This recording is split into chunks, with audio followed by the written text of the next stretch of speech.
So welcome to Spring 2019 Machine Learning for Healthcare.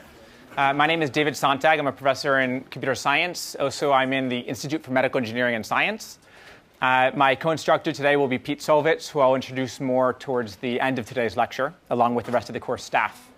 So the problem is that healthcare in the United States costs too much. Currently, we're spending $3 trillion a year, and we're not even necessarily doing a very good job. Patients who have chronic disease often find that these chronic diseases are diagnosed late. They're often not managed well. And that happens even in a country with some of the world's best clinicians. Moreover, medical errors are happening all of the time. Errors that, if caught, would have prevented needless deaths, needless worsening of disease, and more. And healthcare impacts all of us. So I imagine that almost everyone here in this room have had a family member, a loved one, a dear friend, or even themselves suffer from a health condition which impacts your quality of life, which has affected your work, your studies, and possibly has led to a needless death. And so the question that we're asking in this course today is, how can we use machine learning and artificial intelligence as one piece of a bigger puzzle to try to transform healthcare? So all of us have some personal stories. I myself have personal stories that have led me to be interested in this area. My grandfather, who had Alzheimer's disease, was diagnosed quite late in his Alzheimer's disease. There aren't good treatments today for Alzheimer's, and so it's not that I would have expected the outcome to be different. But had he been diagnosed earlier, our family would have recognized that many of the erratic things that he was doing towards the later years of his life were due to this disease and not due to some other reason. My mother, who had multiple myeloma, blood cancer, who was diagnosed 4 years ago, or 5 years ago now, never started treatment for her cancer before she died 2 years ago, or 1 year ago.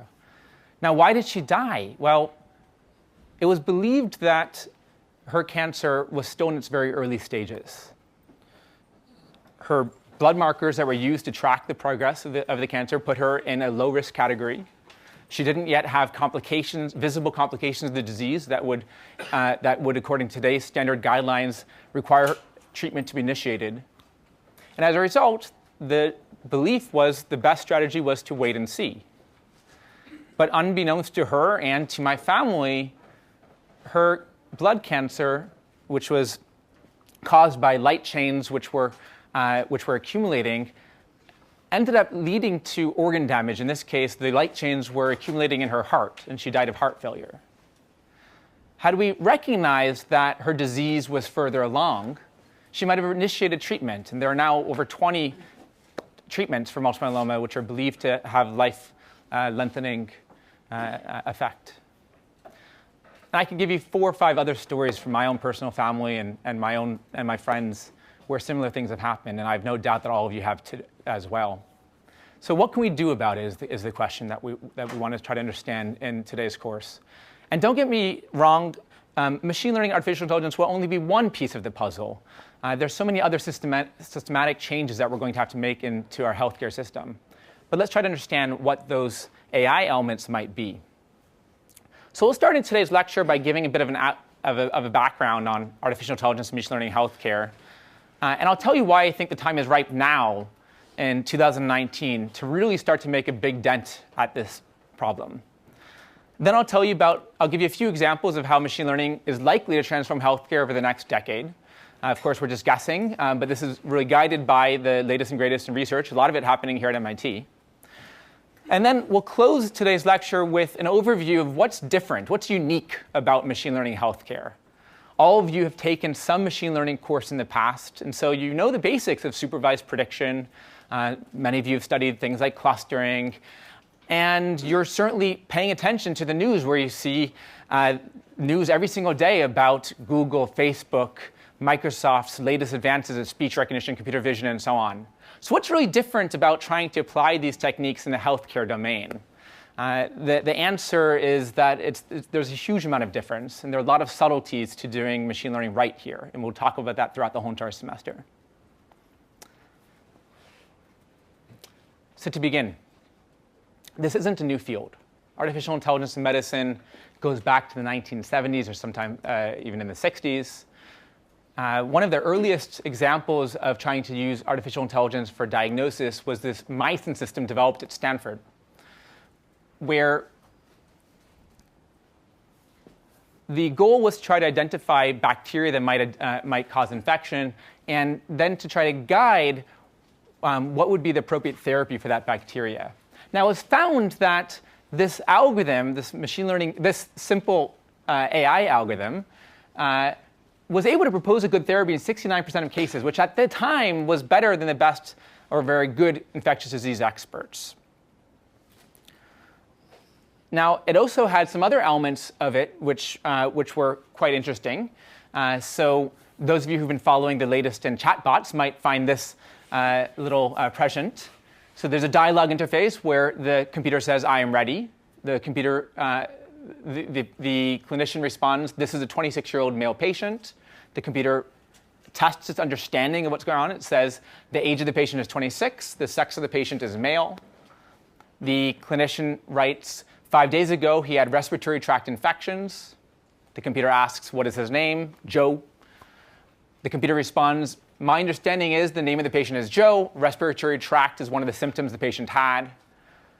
Then the clinician writes, a couple of days before the admission, he had malaise, which is general tiredness. The computer responds, please give me the date of admission. The clinician responds, March 12th, 1979, and the computer again confirms that it's understood appropriately. And this is the preface to the later diagnostic stages. So the ideas of how AI can really impact medicine have been around a long time, yet these algorithms, which have been shown to be very effective, even going back to the 1970s, didn't translate into clinical care. A second example, also equally impressive in its nature, was work from the 1980s in Pittsburgh, developing what's known as the Internist 1, or Quick Medical Reference System. This was now used not for infectious diseases, but for primary care.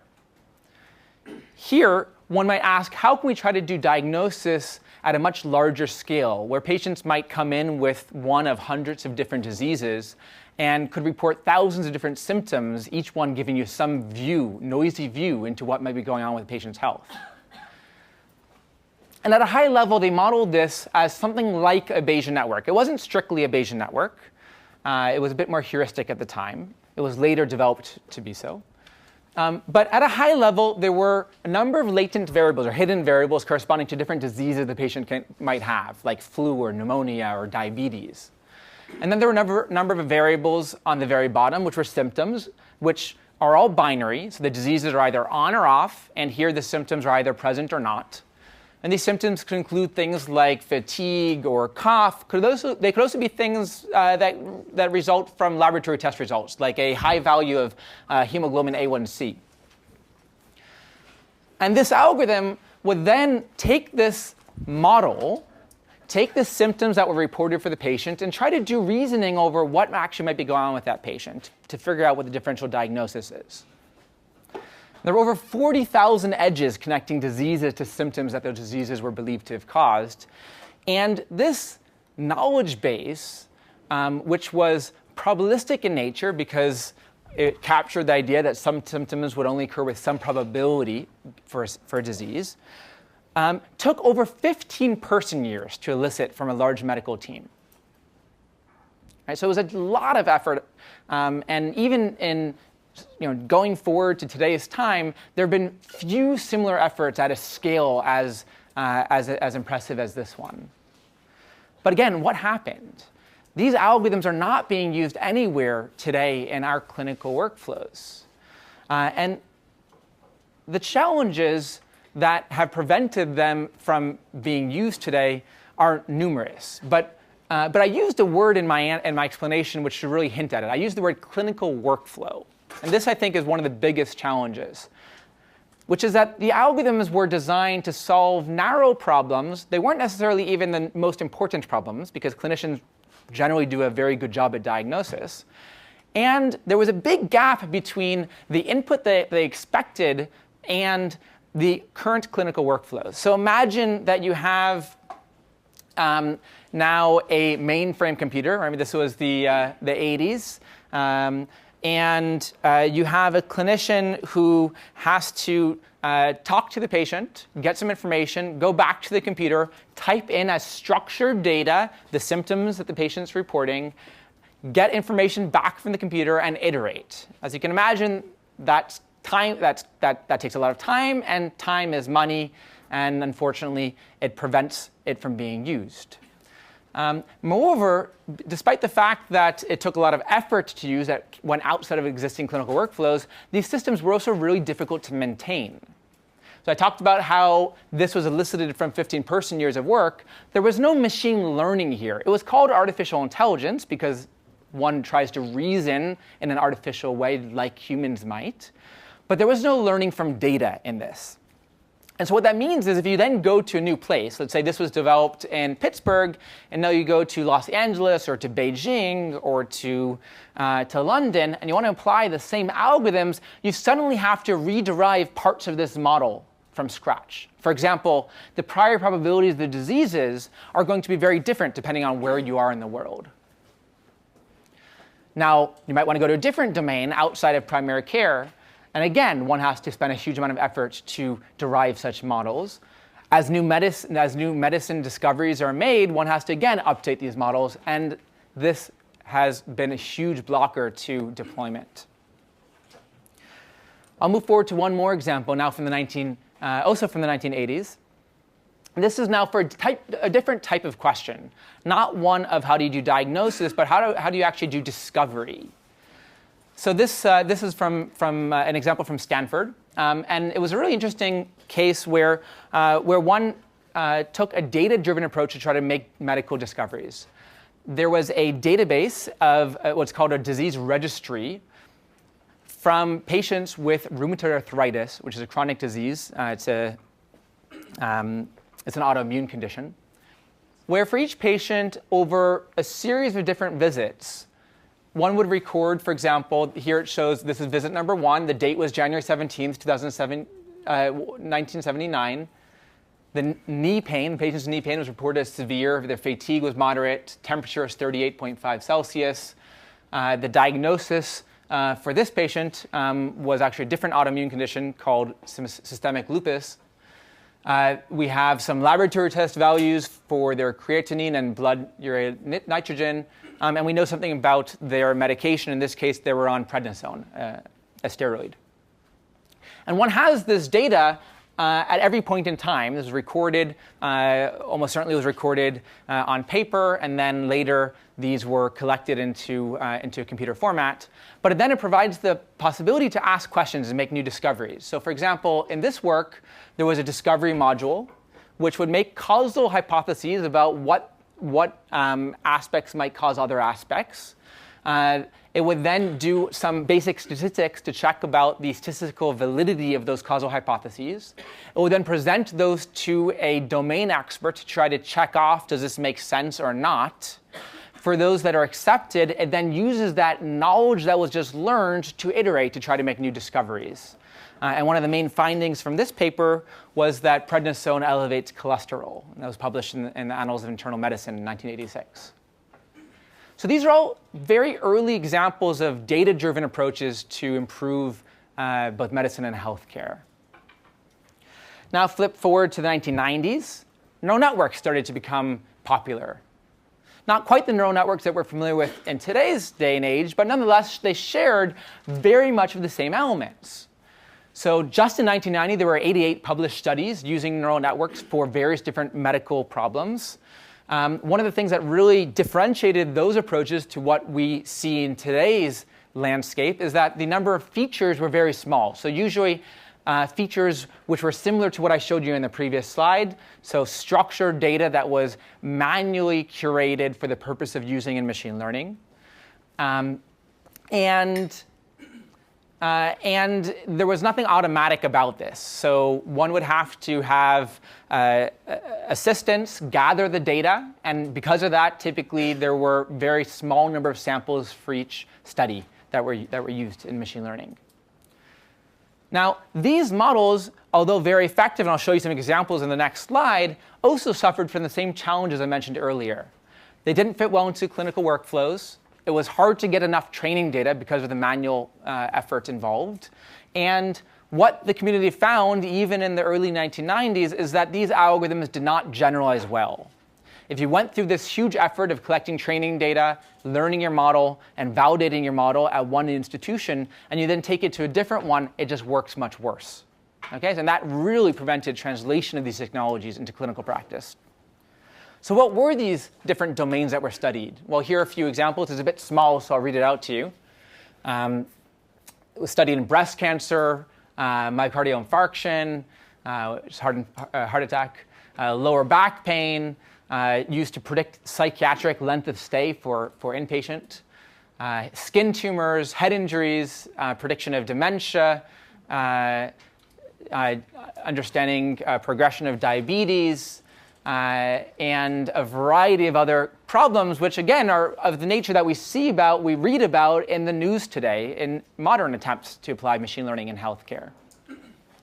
The number of training examples, as mentioned, were very few, ranging from 39 to, in some cases, 3,000. Those are individuals, humans. And the networks, the neural networks, they weren't completely shallow, but they weren't very deep either, right? So these were the architectures. They might be 60 neurons, and then 7, and then 6, for example, in terms of each of the layers of the neural network. By the way, that sort of makes sense given the type of data that was fed into it. So none of this is new in terms of the goals. So what's changed? Why do I think that despite the fact that we've had what could arguably be called a failure for the last 30 or 40 years, that we might actually have some chance of succeeding now? And the big differentiator, what I'll call now the opportunity, is data. So whereas in the past, much of the work in artificial intelligence in medicine was not data-driven, it was based on trying to elicit as much domain knowledge as one can from clinical domain experts, in some cases gathering a little bit of data. Today, we have an amazing opportunity because of the prevalence of electronic medical records, both in the United States and elsewhere. Now, here in the United States, for example, the story wasn't that way even back in 2008, when the adoption of electronic medical records was under 10% across the US. But then there was an economic disaster in the US. And as part of the economic stimulus package, which President Obama initiated, there was something like $30 billion allocated to hospitals purchasing electronic medical records. And this is already a first example that we see of policy being really influential to open the stage to the types of work that we're going to be able to do in this course today. So money was made available as incentives for hospitals to purchase electronic medical records. And as a result, the adoption increased dramatically. This is a really old number from 2015 of 84% of hospitals. And now today, it's actually much larger. So data is being collected in electronic form. And that presents an opportunity to try to do research on it. It presents an opportunity to do machine learning on it. And it presents an opportunity to start to deploy machine learning algorithms where rather than having to manually input data for a patient, we can just draw it automatically from data that's already available in electronic form. And so there are a number of data sets that have been made available for research and development in this space. Here at MIT, there has been a major effort pioneered by Professor Roger Marks in the EECS and Institute for Medical Engineering departments to create what's known as the PhysioNet or MIMIC databases. MIMIC contains data from over 40,000 patients in intensive care units, and it's very rich data. It contains basically everything that's being collected in the intensive care unit. Everything from notes that are written by both nurses and by attendings, to vital signs that are being collected by monitors that are attached to patients, collecting their blood pressure, oxygen saturation, heart rate, and so on, to imaging data to blood test results as they're made available, and outcomes, and of course also medications that are being prescribed as it goes.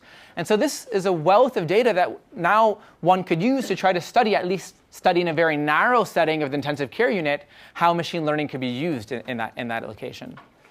And I don't want to underemphasize the importance of this database, both to this course and to the broader field. This is really the only publicly available electronic medical record data set of any reasonable size in the whole world. And it was created here at MIT. And we'll be using it extensively in our homework assignments as a result. There are other data sets that aren't publicly available, but which have been gathered by industry. And one prime example is the Truven Market Scan database, which was created by a company called Truven, which was later acquired by IBM, as I'll tell you about more in a few minutes. Now, this data, and there are many competing companies that have similar data sets, is created not from electronic medical records, but rather from, typically it's created from insurance claims. So every time you go to see a doctor, there's usually some record of that is associated to the billing of that visit. So your provider will send a bill to your health insurance saying basically what happened, so what procedures were performed, providing diagnoses that are used to justify the cost of those procedures and tests.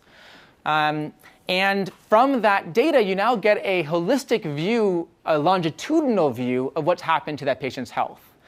And then there's a lot of money that passes behind the scenes between insurers and hospitals to corporate companies such as Truven, which collect that data and then resell it for research purposes.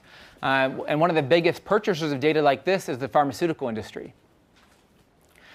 So this data, unfortunately, is not usually publicly available, and that's actually a big problem, both in the US and elsewhere. It's a big obstacle to research in this field that only people who have millions of dollars to pay for it really get access to it, and something that I'm going to return to throughout this semester. It's, again, something where I think policy can make a big difference. But luckily, here at MIT, the story is going to be a bit different. So thanks to the MIT IBM Watson AI Lab, MIT has a close relationship with IBM, and fingers crossed, it looks like we'll get access to this database for our homework and projects for this semester. Now, there are a lot of other initiatives that are creating large data sets. A really important example here in the US is President Obama's Precision Medicine Initiative, which has since been renamed to the All of Us Initiative. And this initiative is creating a data set of 1 million patients drawn in a representative manner from across the United States to capture patients, both poor and rich, patients who are healthy and have chronic disease, with the goal of trying to create a research database where all of us and other people, both inside and outside the US, could do research to make medical discoveries. And this will include data such as data from a baseline health exam where the typical vitals are taken, blood is drawn. It'll combine data of the previous two types I've mentioned, including both data from electronic medical records and health insurance claims.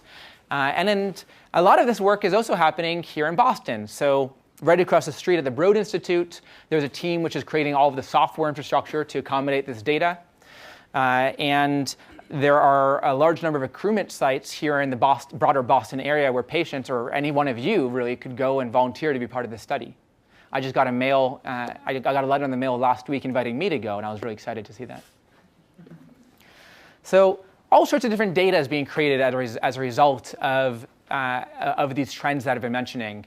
And it ranges from unstructured data like clinical notes to imaging, lab tests, vital signs. Nowadays, what we used to think about just as clinical data now has started to really come to have a very tight tie to what we think about as biological data. So data from genomics and proteomics is starting to play a major role in both clinical research and clinical practice. Of course, not everything that we traditionally think about healthcare data, there are also some non-traditional sources of views on health. So for example, social media is an interesting way of thinking through both psychiatric disorders where where many of us will post things on Facebook and other places about our mental health, which give a lens on our mental health. Your phone, which is tracking your activity, will give us a view on how active we are. It might help us diagnose early a variety of conditions as well that I'll mention later. So we have, so this whole theme right now is about what's changed since the previous approaches at AI medicine. I've just talked about data, but data alone is not nearly enough. The other major change is that there's been decades worth of work on standardizing health data. So for example, when I mentioned to you that when you go to a doctor's office and they send a bill, that bill is associated with the diagnosis, and that diagnosis is coded in a system called ICD-9 or ICD-10, which is a standardized system where for many, not all, but many diseases, there is a corresponding code associated with it. ICD-10, which was recently rolled out nationwide about a year ago, is much more detailed than the previous coding system, includes some interesting categories. For example, bitten by a turtle has a code for it, bitten by a sea lion, struck by a macaw. Right? So it's starting to get really detailed here, which has its benefits and its disadvantages when it comes to research using that data. But certainly, we can do more with detailed data than we could with less detailed data. Laboratory test results are standardized using a system called LOINC here in the United States.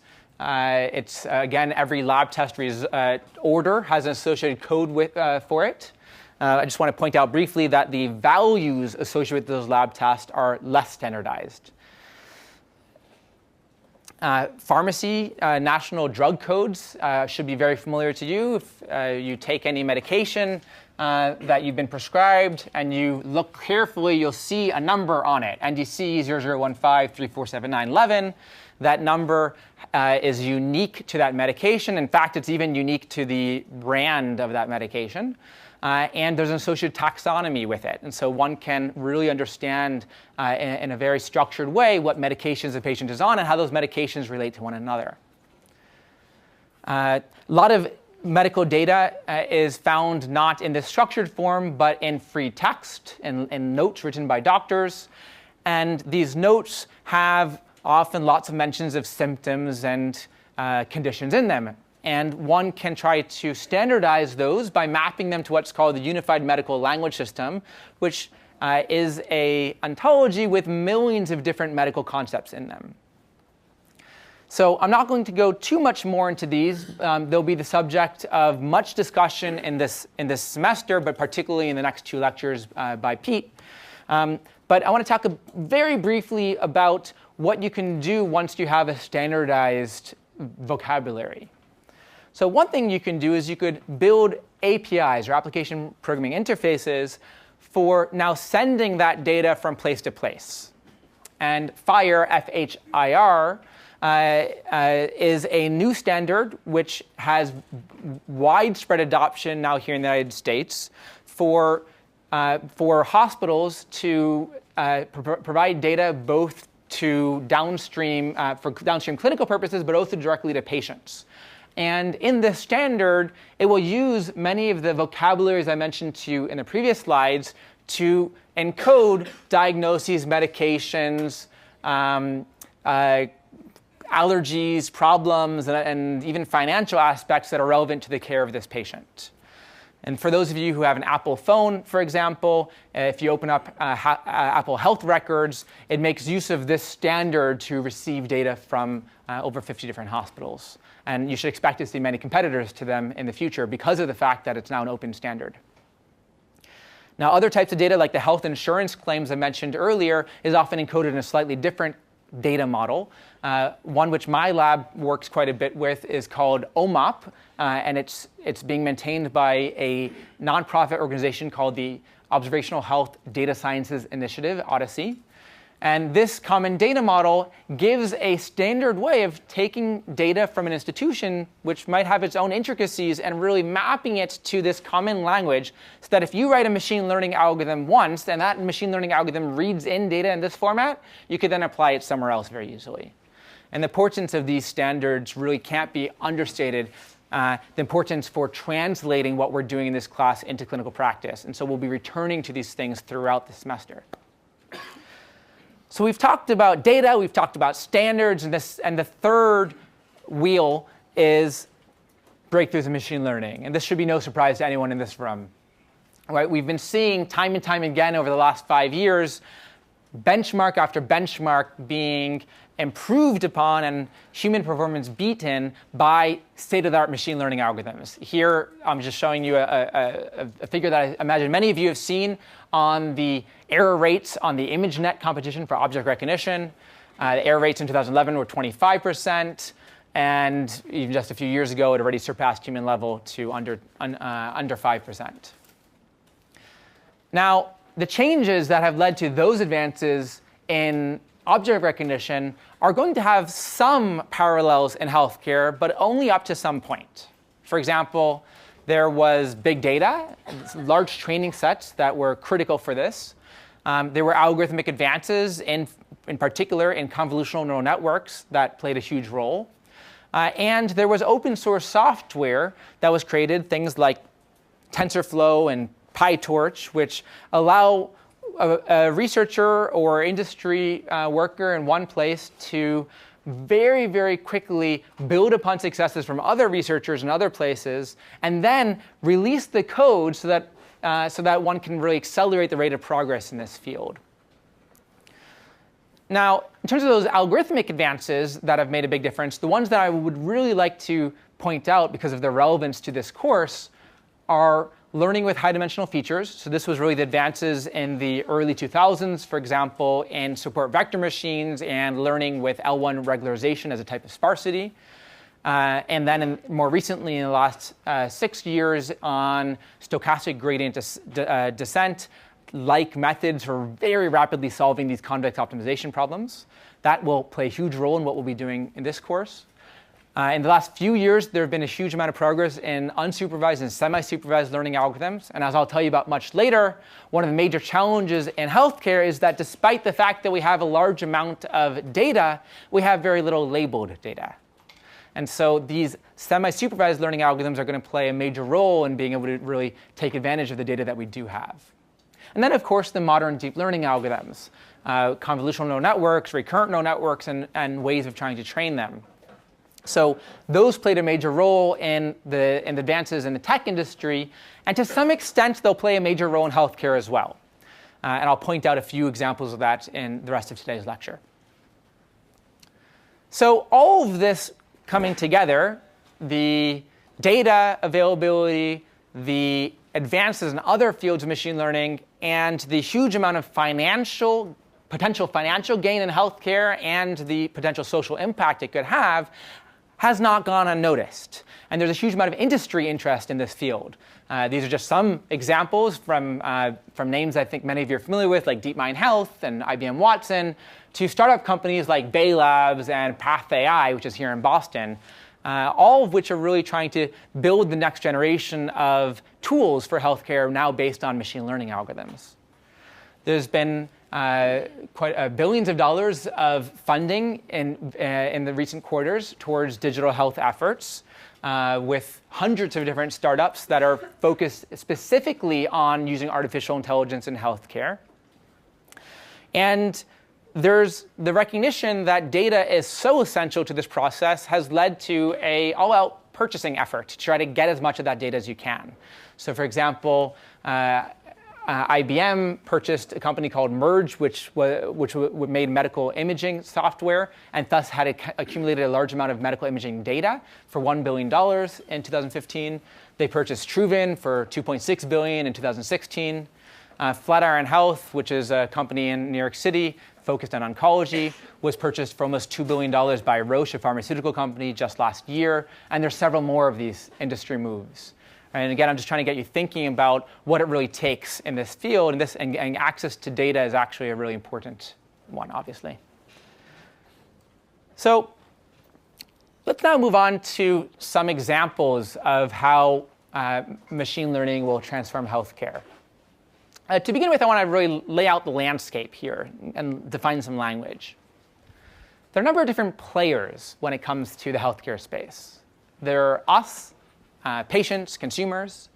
There are the doctors that we go to, which you could think about as providers. But of course, they're not just doctors. They're also nurses and community health workers and so on. There are payers, which provide where there's these edges are really showing relationships between the different players. So our consumers, we often, either from our job or directly from us, we will pay premiums for a health insurance company, to a health insurance company. And then that health insurance company is responsible for payments to the providers to provide services to us patients. Now, here in the US, the payers are both commercial and governmental. So many of you will know companies like Cigna or Aetna or Blue Cross, which are commercial providers of healthcare, of health insurance. But there are also governmental ones. For example, the Veterans Health Administration runs one of the biggest health organizations in the United States, servicing our veterans from the people who retired from the Department of Defense. Which has one of the second biggest health systems, the Defense Health Agency. And that is an organization where both of the payer and the provider really won. The Center for Medicare and Medicaid Services here in the US provides health insurance for all retirees in the United States. And also Medicaid, which is run at a state level, provides health insurance to a variety of individuals who would otherwise have difficulty purchasing or obtaining their own health insurance. And those are examples of state-run or federally run health insurance agencies. And then internationally, sometimes the lines are even more blurred. So, of course, in places like the United Kingdom, where you have a government-run health system, the National Health Service, you have the same system both paying for and providing the services. Now, the reason why this is really important for us to think about already in Lecture 1 is because what's so essential about this field is figuring out where are the knobs that you can turn to try to improve healthcare. Where can we deploy machine learning algorithms within healthcare? And so some algorithms are going to be better run by providers, others are going to be better run by payers, others are going to be directly provided to patients, and some all of the above. We also have to think about industrial questions in terms of what is it going to take to develop a new product? Who will pay for this product? Which is, again, an important question when it comes to deploying algorithms here. So I'll run through a couple of very high-level examples driven from my own work, focused on the provider space, and then I'll bump up to talk a bit more broadly. So for the last 7 or 8 years, I've been doing a lot of work in collaboration with Beth Israel Deaconess Medical Center across the river with their emergency department. And the emergency department is a really interesting clinical setting because you have a very short period of time from when a patient comes into the hospital to diagnose what's going on with them, to initiate therapy, and then to decide what to do next. Do you keep them in the hospital? Do you send them home? For each one of those things, what should the most immediate actions be? And at least here in the US, we're always understaffed. So we've got limited resources and very critical decisions to make. So this is one example of a setting where algorithms that are running behind the scenes could potentially really help with some of the challenges I mentioned earlier. So for example, one could imagine an algorithm which builds on techniques like what I mentioned to you for Internist 1 or Quick Medical Reference, try to reason about what's going on with the patient based on the data that's available for the patient, the symptoms. But the modern view of this shouldn't, of course, use binary indicators of each symptom, which have to be entered in manually, but rather all of these things should be automatically extracted from the electronic medical record or elicited as necessary. And then if one could reason about what's going on with the patient, we wouldn't necessarily want to use it for diagnosis, although in some cases you might use it for earlier diagnosis. But it could also be used for a number of other more subtle interventions. For example, better triage to figure out which patients need to be seen first, early detection of adverse events, or recognition that there might be some unusual actions, which might actually be medical errors that you want to surface now and draw attention to. Now, you could also use this understanding of what's going on with the patient to change the way that clinicians interact with patient data. So for example, one can try to propagate best practices by surfacing clinical decision support, automatically triggering this clinical decision support for patients that you think it might be relevant for. And here's one example where it says, the ED dashboard, the emergency department dashboard, decision support algorithms have determined this patient may be eligible for the atrial cellulitis pathway. Cellulitis is often caused by infections. Please choose from one of the options. Enroll in the pathway, decline, and if you decline, you must include a comment for the reviewers. Now, if you clicked on enroll in the pathway, at that moment, machine learning disappears. Rather, there's a standardized process. It's an algorithm, but it's a deterministic algorithm for how patients with cellulitis should be properly managed, diagnosed, and treated. That algorithm comes from best practices, comes from clinicians coming together, analyzing past data, understanding what would be good ways to treat patients of this type, and then formalizing that in a document. The challenge is that there might be hundreds or even thousands of these best practices. And in an academic medical center where you have patients coming, where you have medical students or residents who are very quickly rotating through the system and thus may not be familiar with what are the most appropriate clinical guidelines to use for any one patient in this institution. Or if you go to a rural site where this academic nature of thinking through what the right clinical guidelines are is a little bit less of the mainstream everyday activity, the question of which one to use when is very challenging. And so that's where the machine learning algorithms can come in. By reasoning about what's going on with the patient, you might have a good guess of what might be appropriate for this patient, and you use that to automatically surface the right clinical decision support trigger. Another example is by just trying to anticipate clinician needs. So for example, if you think that this patient might be coming in for a psychiatric condition, or maybe you recognize that the patient came in and at triage was complaining of chest pain, then there might be a psych order set, which includes laboratory test results that are relevant for psychiatric patients, or a chest pain order set, which includes both laboratory tests and interventions like aspirin that might be suggested. Now, these are also examples where these order sets are not created by machine learning algorithms, although that's something we could discuss later in the semester. Rather, they're standardized, but the goal of the machine learning algorithm is just to figure out which ones to show when directly to the clinicians. And I'm showing you these examples to try to point out that diagnosis isn't the whole story. Thinking through what are the more subtle interventions we can do with machine learning and AI in healthcare is going to be really important to having the impact that it could have. So other examples, now a bit more in the diagnosis style, are reducing the need for specialist consults. So you might have a patient come in, and it might be really quick to get the patient in front of an X-ray to do a chest X-ray. But then finding the radiologist to review that X-ray could take a lot of time. And in some places, radiologist consults could take days, depending on the urgency of the condition.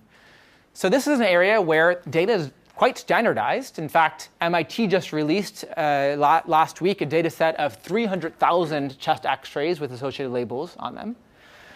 And one could try to ask the question of, could we build machine learning algorithms using the convolutional neural network type techniques that we've seen play a big role in object recognition to try to understand what's going on with this patient? For example, in this case, the prediction is that the patient has pneumonia from this chest X-ray. And using those systems, it could help both reduce the load of radiology consults, and it could allow us to really translate these algorithms to settings which might be much more resource poor, for example, in developing nations. Now, the same sorts of techniques can be used for other data modalities. So this is an example of data that could be obtained from an EKG. And from looking at this EKG, one can try to predict, does the patient have a heart condition, such as an arrhythmia? Now, these types of data used to just be obtained when you go to a doctor's office. But today, that are available to all of us. For example, in Apple's most recent watch that was released, it has an EKG, a single lead EKG built into it, which can attempt to predict if a patient has arrhythmia or not. And there are a lot of subtleties, of course, around what it took to get regulatory approval for that, which we'll be discussing later in the semester, and how one safely deploys such algorithms directly to consumers. And there are a variety of techniques that can be used. In a few lectures, I'll talk to you about techniques from the 80s and 90s, which were based on trying to signal processing, trying to detect where are the peaks of the signal, and look at the distance between peaks. More recently, because of the large wealth of data that's available, we've been using convolutional neural network-based approaches to try to understand this data and predict from it. Yet another example from the ER really has to do with not how do we care for the patient today, but how do we get better data, which will then result in taking better care of the patient tomorrow. And so one example of that, which my group deployed at Bethesda Deaconess, and it's still running there in the emergency department, has to do with getting higher quality chief complaints. The chief complaint is it's usually a very short 2 or 3 word quantity, like left knee pain, rectal pain, right upper quadrant, RUQ, abdominal pain. And it's just a very quick summary of why did the patient come into the ER today. And despite the fact that it's so few words, it plays a huge role in the care of a patient.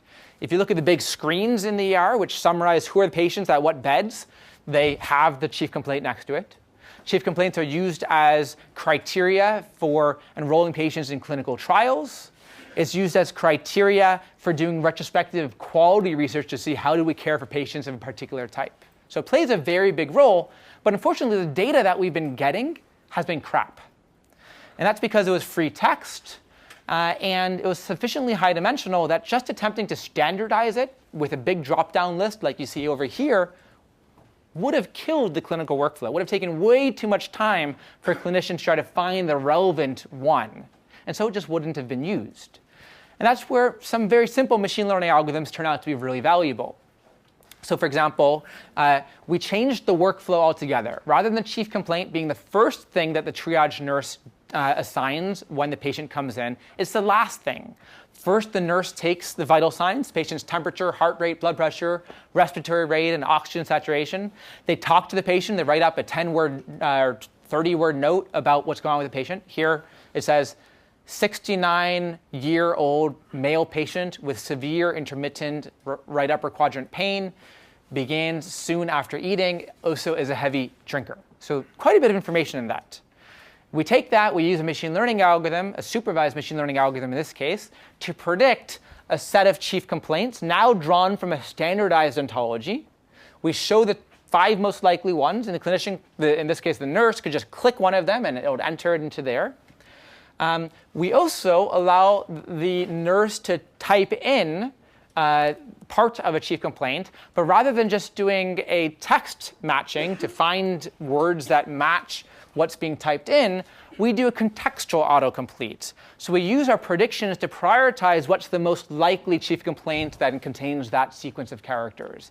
And in that way, it's way faster to enter in the relevant information. And what we found is that over time, we got much higher quality data out. And again, this is something we'll be talking about in one of our lectures in this course. So I just gave you an example, a few examples of how machine learning and artificial intelligence will transform the provider space. But now I want to jump up a level and think through not how do we treat a patient today, but how do we think about the progression of a patient's chronic disease over a period of years. It could be 10 years, 20 years. And this question of how do we manage chronic disease is something which affects all aspects of the healthcare ecosystem. It'll be used by providers, payers, and also by patients themselves. So consider a patient with chronic kidney disease. Chronic kidney disease, it typically only gets worse. So you might start with patient being healthy and then have some increased risk. Eventually, they have some kidney damage. Over time, they reach kidney failure, and once they reach kidney failure, typically they need dialysis or a kidney transplant.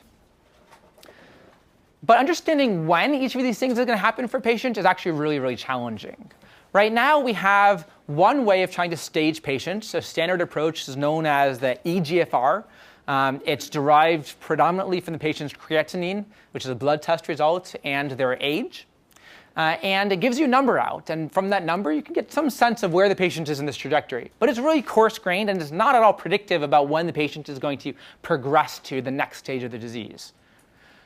Now, other conditions, for example, some cancers, like I'll tell you about next, don't follow that linear trajectory. Rather, patients' conditions and the disease burden, which is what I'm showing in the y-axis here, might get worse, better, worse again, better again, worse again, and so on. And of course, it's a function of the treatment for the patient and other things that are going on with them.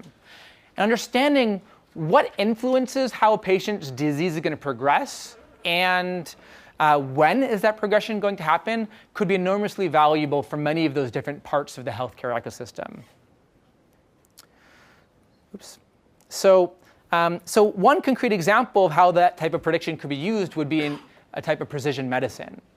So returning back to the example that I mentioned in the very beginning of today's lecture of multiple myeloma, which I said my mother died of, there are a large number of existing treatments for multiple myeloma.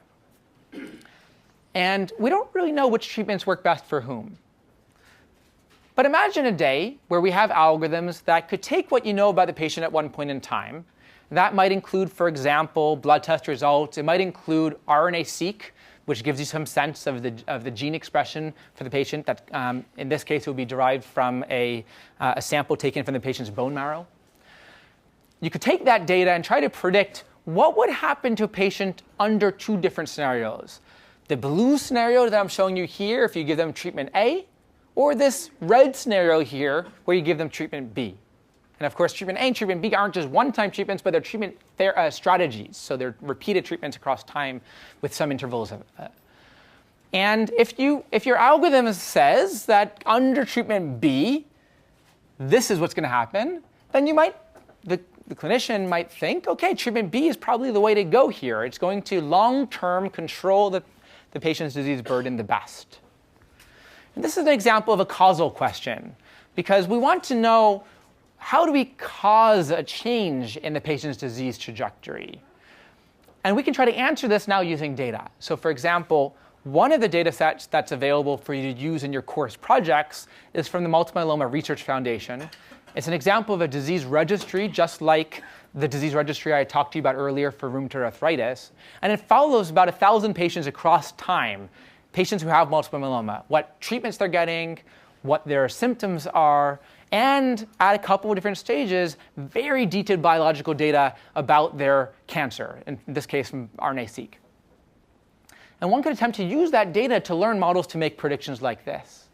But such predictions are fraught with errors. And one of the things that Pete and I will be teaching you in this course is that there's a very big difference between prediction and prediction for the purpose of making causal statements. And the way that you interpret the data that you have when your goal is to do treatment suggestion or optimization is going to be very different from what you were taught in the introductory machine learning algorithms class. So other ways that we could try to treat and manage patients with chronic disease include early diagnosis, for example, of patients with Alzheimer's disease. There's been some really interesting results just in the last few years here. Or new modalities altogether, for example, liquid biopsies that are able to do early diagnosis of cancer even without having to do a biopsy of the cancer tumor itself. We could also think about how do we better track and measure chronic disease. So one example shown on the left here is from Dina Katabi's lab here at MIT in CSAIL, where they've developed a system called Emerald, which is using wireless signals, the same wireless signals that we have in this room today, to try to track patients. And they can actually see behind walls, which is quite impressive. So using this wireless signal, you could install what looks like just a regular wireless router in an elderly person's home, and you could detect if that elderly patient falls. And of course, if the patient has fallen and they're elderly, it might be very hard for them to get back up. They might have broken a hip, for example. and one could then alert the caregivers, maybe if necessary, bring in emergency support, and that could have a long-term outcome for this patient, which could really help them. So this is an example of what I mean by better tracking chronic patients with chronic disease. Another example comes from patients who have type 1 diabetes. Type 1 diabetes is, as opposed to type 2 diabetes, generally develops in patients at a very early age. Usually as children it's diagnosed. And one is typically managed by having an insulin pump, which is attached to a patient and can give injections of insulin on the fly as necessary. But there's a really challenging control problem there. If you give the patient too much insulin, you could kill them. If you give them too little insulin, you could really hurt them. And how much insulin you give them is going to be a function of their activity, it's going to be a function of what food they're eating, and various other factors. So this is a question which the control theory community has been thinking through for a number of years, and there are a number of sophisticated algorithms that are present in today's products, and I wouldn't be surprised if one or two people in the room today have one of these. But it also presents a really interesting opportunity for machine learning, because right now we're not doing a very good job at predicting future glucose levels, which is essential for figuring out how to regulate insulin. And if we had algorithms that could, for example, take a patient's phone, take a picture of the food that a patient is eating, have that automatically feed into an algorithm that predicts its caloric content and how quickly that'll be processed by the body, and then as a result of that, think about when, based on this patient's metabolic system, when should you start increasing insulin levels and by how much? That could have a huge impact on quality of life for these types of patients. So finally, we've talked a lot about how do we manage healthcare, but equally important is about discovery.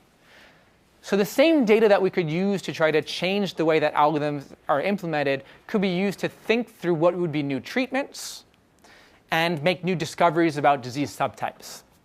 So at one point later in the semester, we'll be talking about disease progression modeling, and we'll talk about how to use data-driven approaches to discover different subtypes of disease. And on the left here, I'm showing an example of a really nice study from back in 2008 that used a k-means clustering algorithm to discover subtypes of asthma.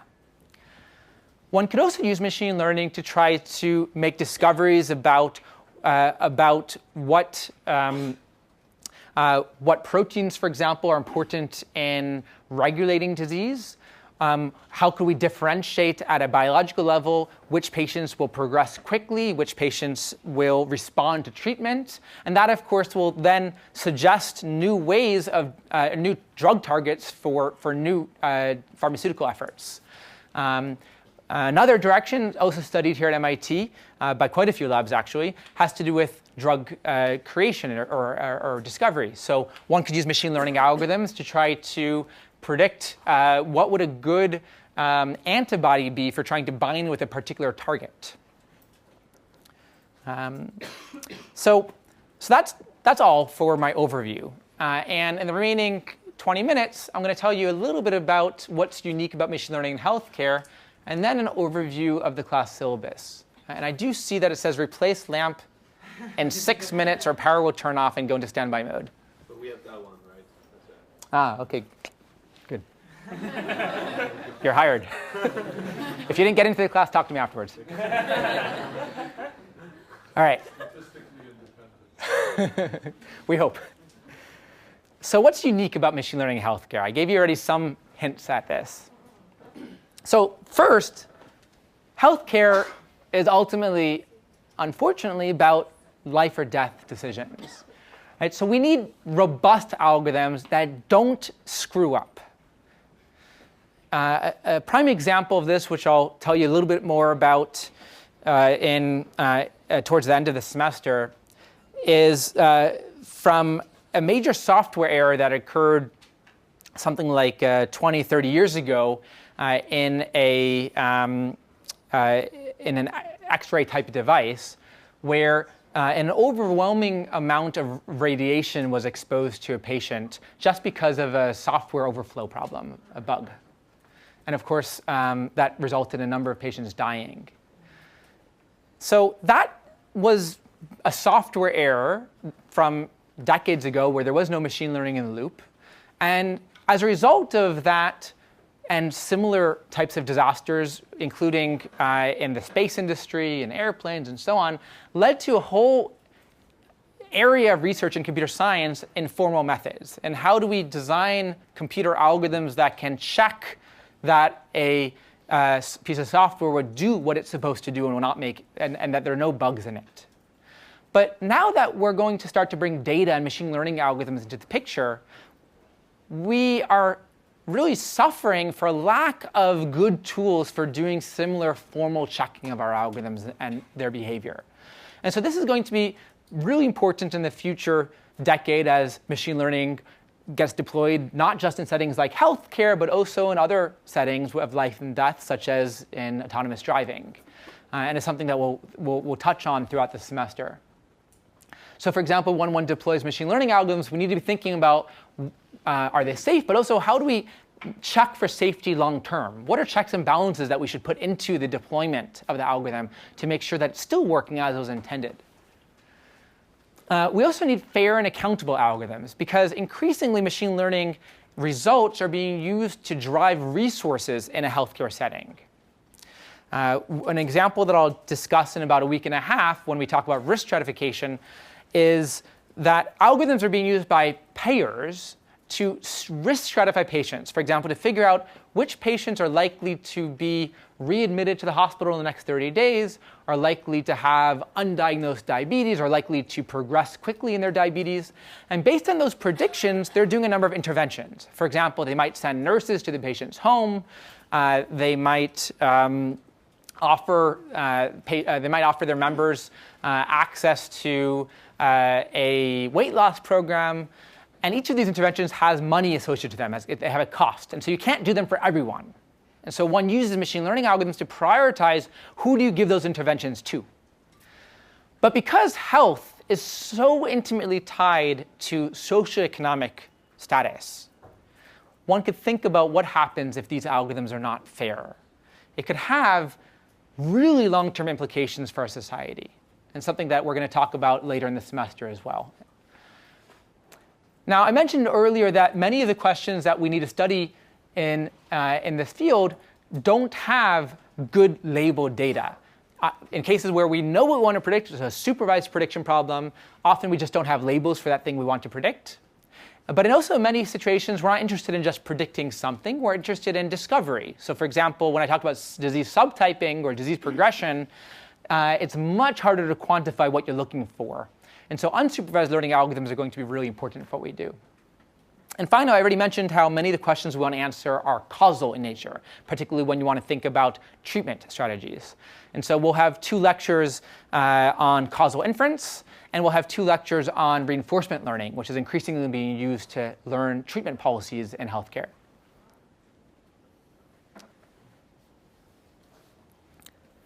So all of these different problems that we've talked about result in our having to rethink how do we do machine learning in this setting. For example, because driving labels for supervised prediction is very hard, one has to think through how can we automatically build algorithms to do what's called electronic phenotyping, to discover, to figure out automatically what is the relevant labels for a set of patients that one could then attempt to predict in the future. Because we often have very little data, for example, some rare diseases, there might only be a few hundred or a few thousand people in the nation that have that disease. Some common diseases present in very diverse ways and thus in essence are very rare. Because of that, you have just a small number of patient samples that you could get even if you had all of the data in the right place. And so we need to think through how can we bring together domain knowledge.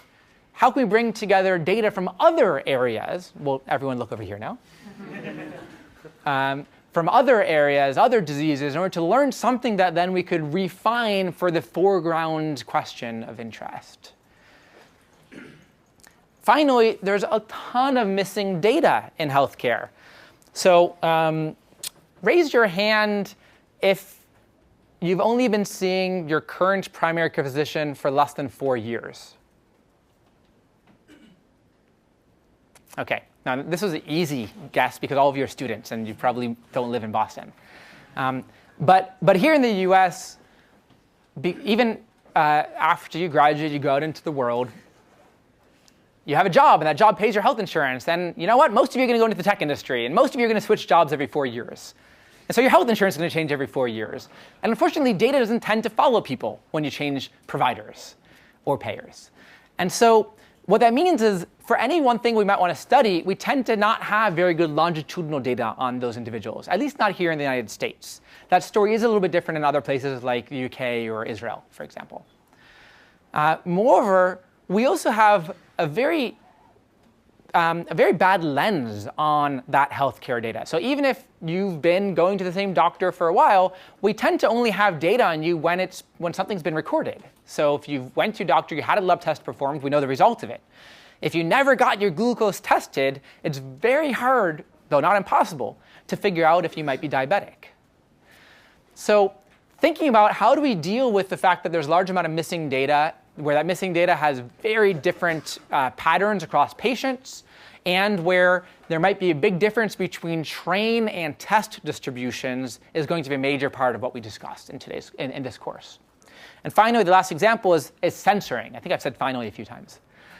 So censoring, which we'll talk about in 2 weeks, is what happens when you have data only for small windows of time. So for example, if you have a data set where your goal is to say predict survival. So you want to know how long until a person dies, but a person, you only have data on them up to January 2009, and they haven't yet died by January 2009. Then that individual is censored. You don't know what would have happened. You don't know when they died. So that doesn't mean you should throw away that data point. In fact, we'll talk about learning algorithms that can learn from censored data very effectively. So there are a number of also logistical challenges to doing machine learning in healthcare. I talked about how having access to data is so important, but one of the reasons, there are others, for why getting large amounts of data in the public domain is challenging is because it's so sensitive. And removing identifiers like name and social from data, which includes free text notes, can be very challenging. And as a result, when we do research here at MIT, typically it takes us anywhere from a few months, which has never happened, to 2 years, which is the usual situation, to negotiate a data sharing agreement to get the health data to MIT to do research on.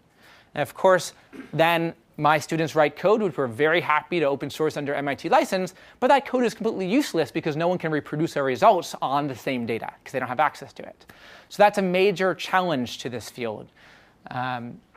Another challenge is about the difficulty in deploying machine learning algorithms due to the challenge of integration.